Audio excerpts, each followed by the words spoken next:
पुरी जिलार हईजा आतंक विभिन्न ब्लॉक रे प्रतिदिन आक्रांतों संख्या बढ़ुची। विशेषकर कणास अंचल में झाड़ाबांति प्रतिदिन 15 ରୁ 20 जन आक्रांत होगा सह जनकर मृत्यु होती।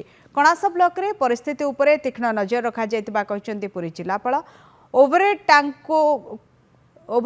को क्लोरिफिकेशन सह बाईपास उच्च कौन परिस्थिति रे व्यवहार हेबो नाही बोली निर्देश दिया जायछि। आक्रांत अंचल में विशुद्ध पानीय जल जोगाई दिया जाउछि।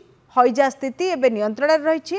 जिलापाल चंचल राणा सह विभागीय अधिकारी क्षेत्र परिदर्शन करी स्थिति समीक्षा करिसेंति। आसंता एक सप्ताह पर पुनर्बार स्थितिर समीक्षा कराजियो बोली कहिसेंति पुरी जिलापाल।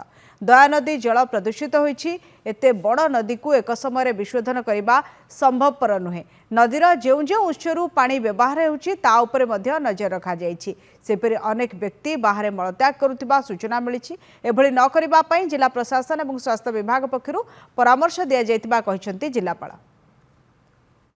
वीडियो मान को बहुत स्ट्रिक्टली कहुई जे ओएचटी जिते गुड़ा ओवर टैंक अच्छी सब जगह ताको क्लोरिनेशन करा तार बाईपास लाइन गुड़ा सब बंद कराई सो दैट डायरेक्ट पानी गुड़ा कौटी छड़ा ना 15 दिन भितर जो मेगा वाटर स्कीमटा अच्छी सेटा को किसी ना भी तार 50 to 60% FHTC जोड़ा जो टाइप वाटर कनेक्शन अच्छी ताकू चलाचल करेंगे। आ डेफिनेटली लोक भितर गोटे होप गोटे रही भल पानी से मिलले ये जिनसा हेनी पुनरावृत्ति हेनी।